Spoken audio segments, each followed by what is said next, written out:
मैं इस वक्त आचार्य प्रमोद कृष्णम के पास जाना चाहती हूँ। आचार्य जी, इस वक्त जो बड़ी खबर आ रही है उत्तर प्रदेश से, अध्यक्ष अखिल भारतीय अखाड़ा परिषद के स्वामी नरेंद्र गिरि जी का देहांत हुआ है। संदिग्ध परिस्थितियां रही हैं, सुसाइड कहा जा रहा है, आत्महत्या कही जा रही है इसको। पहले तो मैं आपसे जानना चाहूंगी कि पुलिस का पहला स्टेटमेंट यही आया है कि उन्होंने एक सुसाइड नोट भी छोड़ा है और कुछ अपनी विवशताएं बताई है, और जिस कमरे में उनकी डेड बॉडी पाई गई उस कमरे का दरवाजा अंदर से बंद था और बॉडी कमरे के पंखे से लटकी हुई पाई गई। पहले तो आपका पहला रिएक्शन जानना चाहूंगी आचार्य जी। देखिए नाविका जी, अखाड़ा परिषद के अध्यक्ष महंत नरेंद्र गिरि जी के जाने की जो सूचना है, इस पर यकीन नहीं हो रहा है। ये स्तब्ध करने वाली है। आध्यात्मिक जगत, धार्मिक जगत और सनातन धर्म की ये अपूर्णीय क्षति है। मैं इस पर कोई राजनीति नहीं करना चाहता हूँ, लेकिन मुझे ये मौत संदिग्ध नज़र आ रही है, क्योंकि नरेंद्र गिरि जी बहुत ही निर्मल हृदय साधु थे। संत हृदय नवनीत समाना, क्षणे रुष्टा क्षणे तुष्टा, मतलब वो नाराज़ भी बड़ी जल्दी होते थे और राजी भी बड़ी जल्दी होते थे।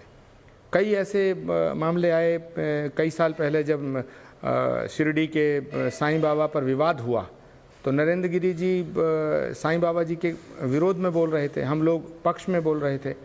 उस पर हमारा मतभेद हुआ, लेकिन फिर बातचीत हो गई। ऐसे ही उनके शिष्य से उनका विवाद था, वो जगजाहिर था। लेकिन मुझे लगता है कि इस तरह की मौत की उच्च स्तरीय जांच होनी चाहिए, क्योंकि नरेंद्र गिरि आत्महत्या कर लेंगे। आचार्य प्रमोद कृष्णम जी, आप हमारे साथ जुड़े रहिए। फोन लाइन पर मेरे साथ इस वक्त जुड़ रहे हैं सतवा जी महाराज, बहुत निकटतम मित्र थे नरेंद्र गिरि जी महाराज के।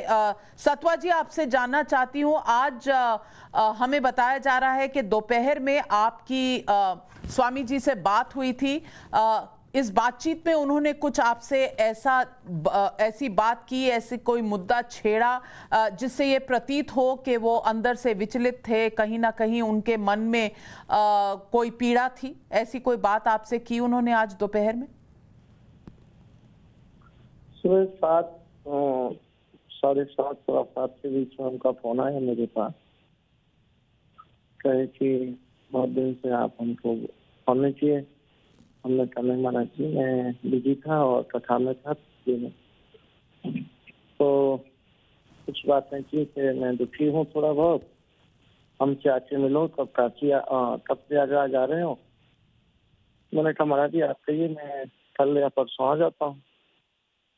तो बोले ठीक है, तुम आ जाओ, हमें कुछ बात करना है। हमको ठीक है। फिर हमको 10 बजे फोन आया कि मैं घबराहट हो रही है और मैं ऐसे थोड़ा चिंतित हूँ। और हमने कहा महाराज जी किस चीज बोले? बेटा जो बताए हो चिंतित रहता हूँ।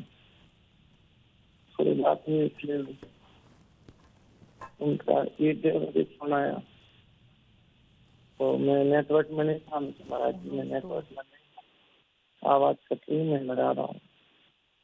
मैं लगाया तो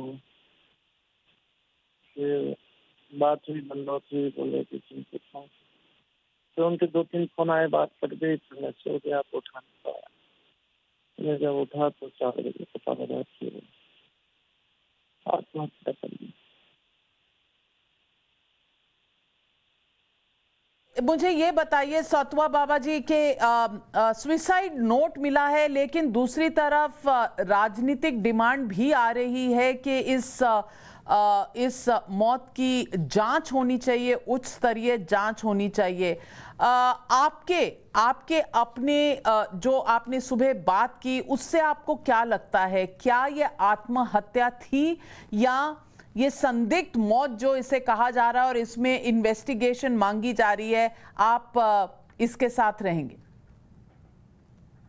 आदमी डिप्रेशन में होता है तो उस सोच तक पहुंचता है लेकिन उस सोच में कोई अगर अपना होता है तो उस सोच को भटका भी देता है, दूर कर देता है, लेकिन उसी सोच में और उसको डराता है और उसको और भड़काता है, तो व्यक्ति निश्चित ही उस जिस सोच को ला रहा था उसको वो तुरंत कर लेता है। जांच होनी चाहिए कि कौन कौन लोग उनसे मिले इस दौरान, जब व्यक्ति डिप्रेशन में क्या क्या इनका मुद्दा था, कितने देर रुके, सबसे जांच होना चाहिए, बिल्कुल होना चाहिए। तो लेकिन सतवा बाबा जी, इस वक्त ये भी खबर आ रही है कि 5:25 पर किसी शिष्य ने फोन किया पुलिस को और वहां से जो सुसाइड नोट बरामद हुआ है उसमें आनंद गिरी, जो उनके शिष्य थे जिनके साथ काफी दिनों से ये पूरा विवाद चल रहा था, उनका नाम लिया गया है सुसाइड नोट में। क्या आप इस बात को मानते हैं? क्या कभी स्वामी नरेंद्र गिरी जी ने आपसे इस बारे में जिक्र किया था? देखिए, मैं इस पूरे प्रकरण में महाराज जी से संपर्क में रहा, आनंद गिरी जी से संपर्क में रहा, और जब तक दोनों का समझौता हुआ उसके बाद मेरी कुछ दिन, काफी दिन में 1-2 बार बात की, उसके बाद मेरी वार्ता बंद हो गई, क्योंकि आनंद गिरी ही आश्रम के थे। पूज्य महाराज जी मेरे गुरु तुल्य थे, मैं आप सभी लोग जानते हैं कि उनकी मेरे ऊपर कितनी कृपा थी। लेकिन जब ये आनंद गिरी जी अपने रास्ते हुए तो पेपरवारी इत्यादि जो मीडिया में आप सब जान रहे थे, जो बंद हुआ, तो उसके बाद मामला शांत हो गया, लेकिन उनको एक पीड़ा बनी रही होगी। आज जो उनके फोन वार्ता में हुई तो उनका जो एक ओजस्वी और तेजस्वी जो वाणी थी उसमें हमें ढीलता दिखी, लेकिन मैं उनसे फोन में उतने ही दूर होते उतनी बात नहीं कर पाता था। उनके भाव अगर मुझे अभी संकेत में उसने कहा था कि कब मुझे इस घटना को पहुंचना तो मैं तुरंत पहुंचा, लेकिन निश्चित ही इसमें जांच का विषय है, जांच हो जाए, क्योंकि ये नरेंद्र गिरी की कोई छोटी शख्सियत नहीं कि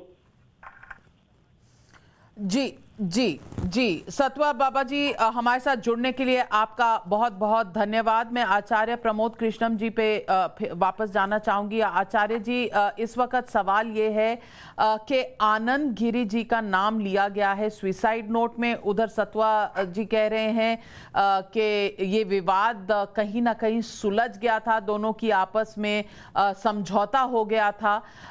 दोबारा आनंद गिरी का नाम आना, क्या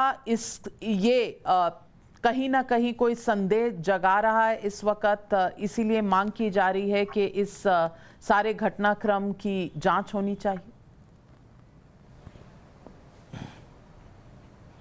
देखिए, जहाँ तक आनंद गिरी जी का सवाल है, आनंद गिरी जी उनके शिष्य हैं, उनसे उनका कुछ विवाद हुआ था पिछले वर्ष। इस पे पूरा संत समाज, साधु समाज और सभी अखाड़ों के लोगों ने बैठ कर के मध्यस्थता करा के तो ये विवाद समाप्त करा दिया था। लेकिन अब भीतर की बात तो आनंद गिरी जी जान सकते हैं, परमात्मा जान सकता है, या महंत जी चले गए वो जान सकते हैं, या उनके अखाड़े में जो लोग रहते थे वो जान सकते हैं। किन परिस्थितियों में महंत जी अकेले थे, किन परिस्थितियों में उनकी मौत हुई, किन परिस्थितियों में उनको फिर वो पता चला, कैसे वो इतना लंबा सुसाइड नोट तैयार हुआ, तो ये सब जांच से ही तो पता चलेगा। मैं तो सिर्फ इतना निवेदन करता हूँ नाविका जी कि साधु आत्महत्या नहीं करते हैं, क्योंकि साधु अपने जीवन को धर्म और परमात्मा के प्रति समर्पित कर देते हैं। आत्महत्या मनुष्य तब करता है जब जीवन से हार जाता है, और जब सन्यासी होता है तो वो तो विजय होम करके होता है, अपना पूर्ण संस्कार करके होता है। तो प्रश्न ये पैदा होता है कि हाँ, ऐसा मानते हैं हम लोग कि जो होता है परमात्मा की इच्छा से होता है। हाँ, मनुष्य का जो गुण दोष हैं वो साधु में भी रहते हैं, वो क्रोध भी आता है, कभी प्रसन्नता होती है, परंतु क्षणिक रूप से।